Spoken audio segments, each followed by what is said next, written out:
जय माता दी। आप सभी पर माँ भगवती की कृपा सदा बनी रहे। आज गुप्त नवरात्रि का 10वां और अंतिम दिन है।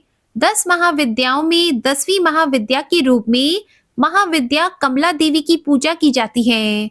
शास्त्रों में माँ कमला को भाग्य, सम्मान, पवित्रता और परोपकार की देवी माना गया है।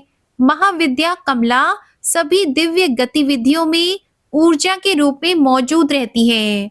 माँ कमला भगवान विष्णु की दिव्य शक्ति है। इनकी पूजा करने से माँ लक्ष्मी जी की पूजा करने के समान पुण्य की प्राप्ति होती है।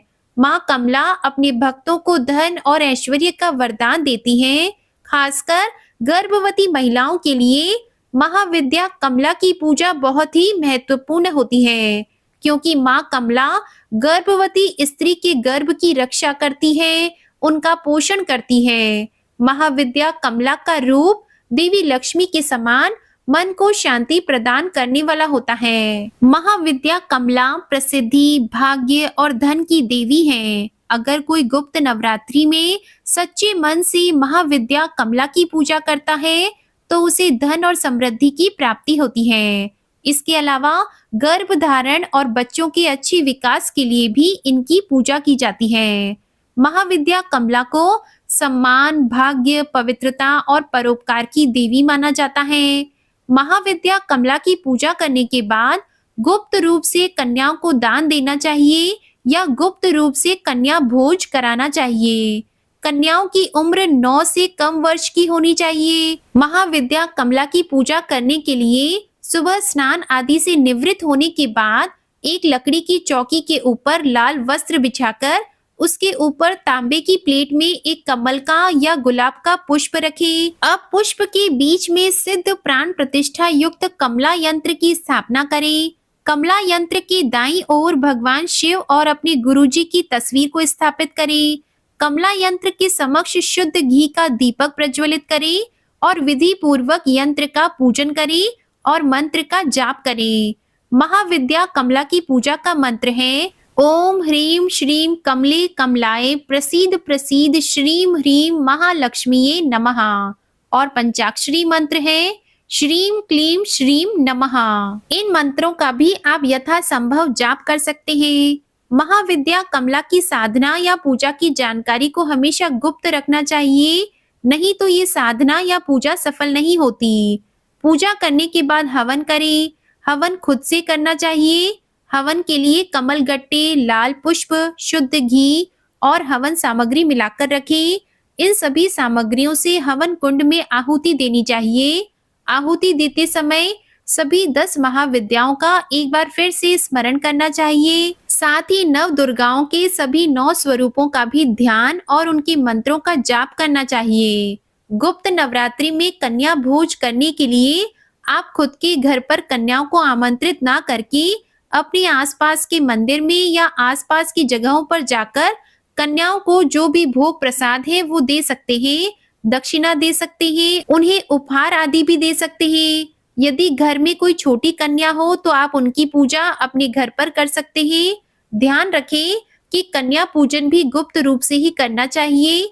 यदि आपके व्रत या कन्या पूजन की जानकारी उजागर हो जाती है तो उससे भी गुप्त नवरात्रि के व्रतों का या पूजा का फल प्राप्त नहीं होता। इसके बाद व्रत का पारना, जो भी भोग प्रसाद, हलवा, पूरी, खीर के रूप में आपने महाविद्याओं को अर्पित किया है उसी को प्रसाद रूप में ग्रहण करना चाहिए। कलश विसर्जन या जो भी पूजन सामग्री का विसर्जन है वो आपको अगले दिन सुबह सुबह सूर्योदय के बाद कर लेना चाहिए। जिन लोगों के यहाँ ऐसा करने की परंपरा नहीं है वो दशमी तिथि को यानी 10 महाविद्याओं का पूजन करने के बाद भी शाम को सूर्यास्त से पहले पहले विसर्जन कर सकते हैं।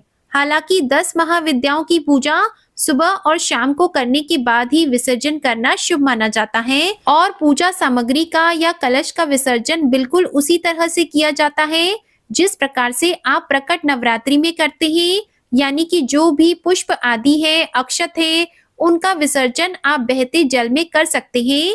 जो भी आपने माता रानी को चुनरी, कलावा अर्पित किया है उसे आप घर के मुख्य द्वार पर या अपने घर की तिजोरी में रख सकते हैं।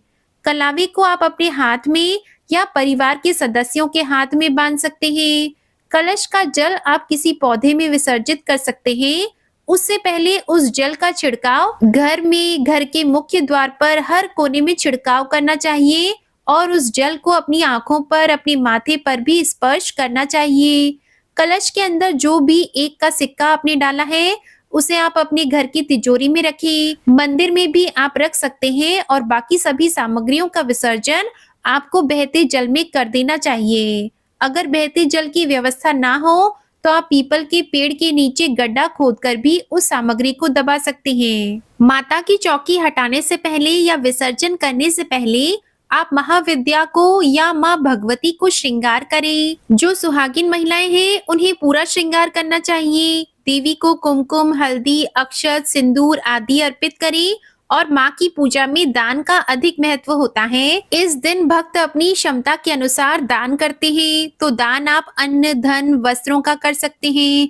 और जो सुहागिन महिलाएं होती हैं, उन्हें इस दिन सुहाग की सामग्री का भी दान करना चाहिए। इस दिन माता पार्वती की भी विशेष पूजा आपको करनी चाहिए। यदि आपने मिट्टी से प्रतिमा बनाई हुई है, तो उसका विसर्जन कर दिया जाता है।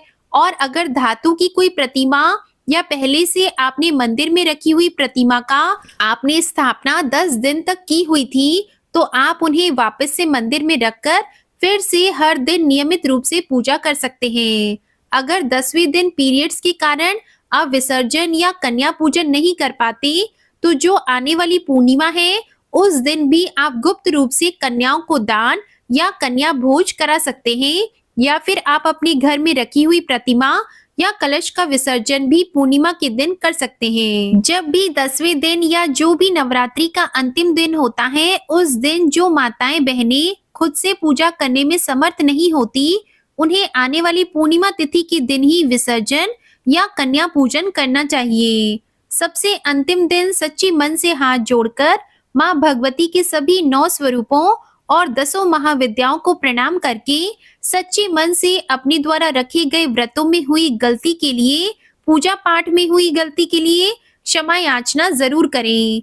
जो भी भूल चूक आपसे हो गई हो, उसके लिए यदि सच्चे मन से प्रार्थना की जाती है, तो उस गलती का कोई दोष नहीं लगता। इसके अलावा यदि इन 10 दिनों में आप कोई विशेष पूजा करना भूल गए हो, कोई विशेष भोग माँ को अर्पित करना भूल गए हो, तो 10वें दिन भी आप विसर्जन करने से पहले उस भोग को माता रानी को अर्पित कर सकते हैं। कोई खास उपाय यदि आपको बताया गया हो, तो वो भी आप 10वें दिन कर सकते हैं। इस प्रकार से गुप्त नवरात्रि की पूजा की जाती है, व्रत पूर्ण किए जाते हैं। इस बात का ध्यान रखना चाहिए कि गुप्त नवरात्रि में जितना गुप्त रहकर पूजा साधना या व्रत रखा जाए या गुप्त दान किया जाए, वो जरूर फलित होता है। आशा करती हूँ आज तक की सारी वीडियोस आपको पसंद आई होगी। अगर पसंद आई हो तो वीडियो को लाइक करके चैनल सब्सक्राइब जरूर कीजिएगा और हमारे चैनल पर अपलोड होने वाली एकादशी, प्रदोष, पूर्णिमा और अमावस्या की वीडियोस को भी जरूर अपना प्यार दीजिएगा। जय माता दी।